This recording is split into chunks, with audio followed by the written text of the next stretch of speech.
నా బేతాళ కథ విని మీకు నచ్చితే లైక్ చేసి సబ్స్క్రైబ్ చేసి షేర్ చేయగలరని కోరుతున్నాను. సుమలత కథ. విక్రమార్కుడు బేతాళుని భుజానికెత్తుకొని ఆలయం వైపు ప్రయాణమయ్యాడు. బేతాళుడు రాజుకు మౌనభంగం కలిగించడానికి ఎత్తు వేస్తూ కథను ప్రారంభించాడు. పూర్వం విశ్వనాథపురం అనే గ్రామంలో గోవిందుడనే యువకుడు ఉండేవాడు. యవ్వనవంతుడు, మన్మధుని తలదన్నే అందగాడు, చక్కని దేహదారుఢ్యం కలవాడు.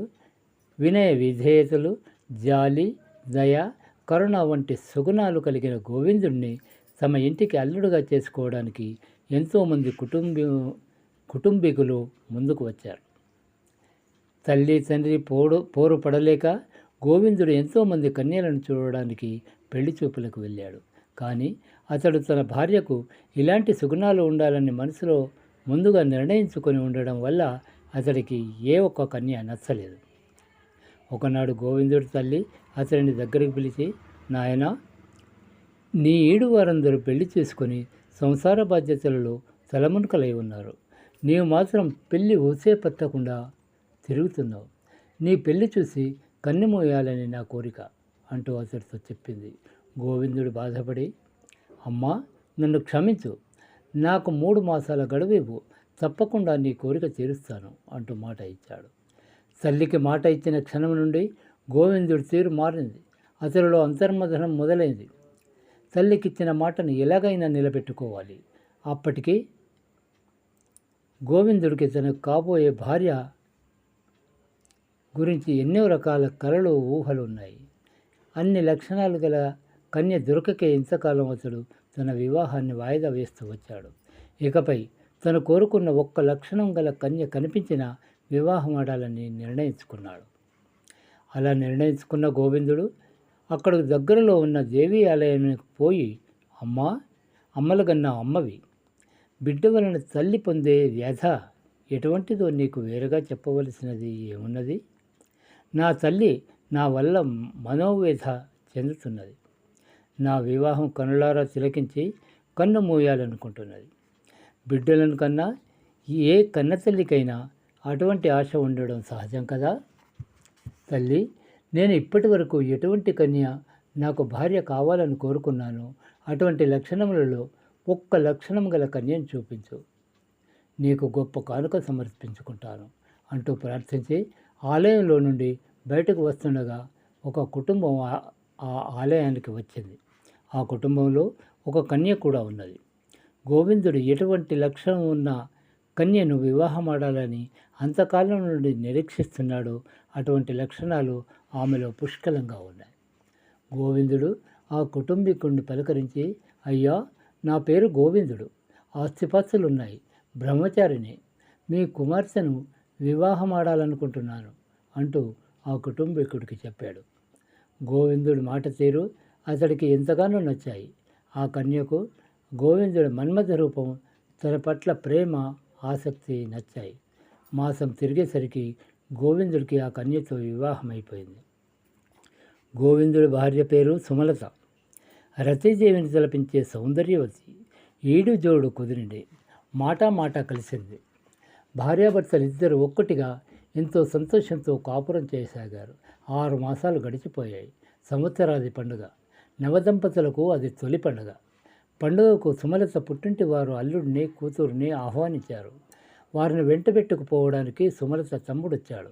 భార్యతో కలిసి అత్తవారింటికి బయలుదేరాడు. దారిలోనే ఉంది దేవి ఆలయం. ఆలయం సమీపంలోకి రాగానే గోవిందుడు కొద్దిసేపు అక్కడ విశ్రాంతి తీసుకునే ఉద్దేశంతో భార్యను, బావమరిదిని ఆగమని కోరాడు. ఆలయంలో చెట్టు నీడన ముగ్గురు విశ్రమించి ముచ్చట్లు చెప్పుకుంటున్న సమయంలో గోవిందుడికి హఠాత్తుగా తను కోరుకున్న కన్య దొరికితే ఆ దేవికి గొప్ప కానుకను చెల్లించుకుంటానని మొక్కిన మొక్కు గుర్తుకు వచ్చింది.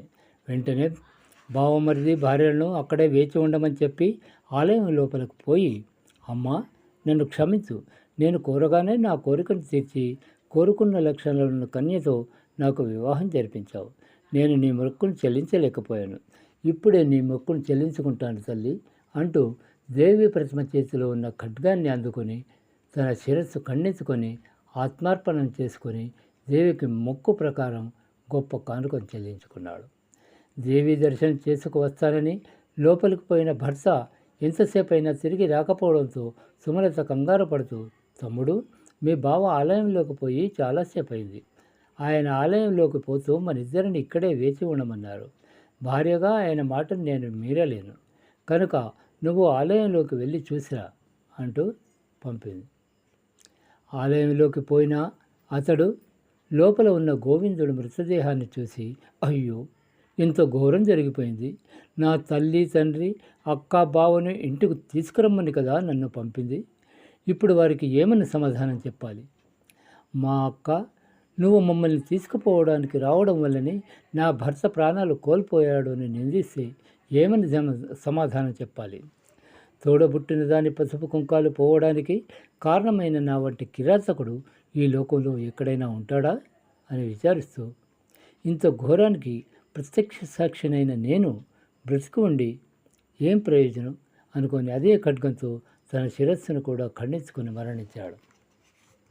ఆలయంలోకి వెళ్ళిన భర్త, తమ్ముడు ఎంతకీ తిరిగి రాకపోవడంతో వారికి ఏ ప్రమాదం ముంచుకు వచ్చిందోనని భర్త మాట మీరి ఆలయంలోకి అడుగుపెట్టి వారిద్దరి శిరస్సు తెగి మరణించడం చూసి గుండె పగిలేలా రోధిస్తూ తను కూడా వారిద్దరి వల్లే మరణించడానికి ఖడ్గం చేతపట్టుకోగానే, ఆగో అంటూ దేవి ప్రత్యక్షమై, నీ భర్త, తమ్ముడు శిరస్సులను వారి మొండములతో కలుపు, వారు తిరిగి బ్రతుకుతారు అంటూ ఆశీర్వదించి వెళ్ళిపోయింది.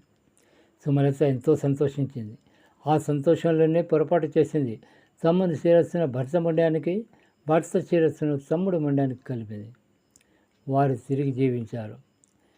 చేసిన పొరపాటుకు ఎంతగానో చింతించింది. వారిద్దరిలో ఎవరిని భర్తగా అంగీకరించి వారితో కాపురం చేయాలో అర్థం కాక తలబాదుకుంటూ తిరిగి దేవిని ప్రార్థించింది. కానీ దేవి ప్రత్యక్షం కాలేదు. చివరకు తన శిరస్సును తానే ఖండించుకోవడానికి ప్రయత్నించగా మగవారు ఇద్దరు ఆమె ప్రయత్నాన్ని విరమింపజేశారు. రాజా, విన్నావుగా సుమలత కథ? ఇప్పుడు వారిద్దరిలో ఆమె ఎవరిని భర్తగా స్వీకరించాలి? భర్త శిరస్సు తమ్ముని ముండం ఉన్నవారినా, తమ్ముని శిరస్సు భర్త ముండం ఉన్నవారినా? తెలిసి సమాధానం చెప్పకపోతే నీ తల 1000 వక్కలవుతుంది అంటూ విక్రమకులను ప్రశ్నించి మౌనభంగం కలిగించడానికి శాపాన్ని ఇచ్చాడు. బేతాళ, మానవునికి గుర్తింపు ఇచ్చేది శిరస్సు. దానివల్లనే మనుషులను గుర్తిస్తాం. కనుక సుమలత భర్త శిరస్సు తమ్ముని ముండం ఉన్న వానినే భర్తగా స్వీకరించడం ధర్మం అంటూ సమాధానం ఇవ్వడంతో బేతాళుడు అదృశ్యుడై తిరిగి మహావృక్షాన్ని ఆశ్రయించాడు.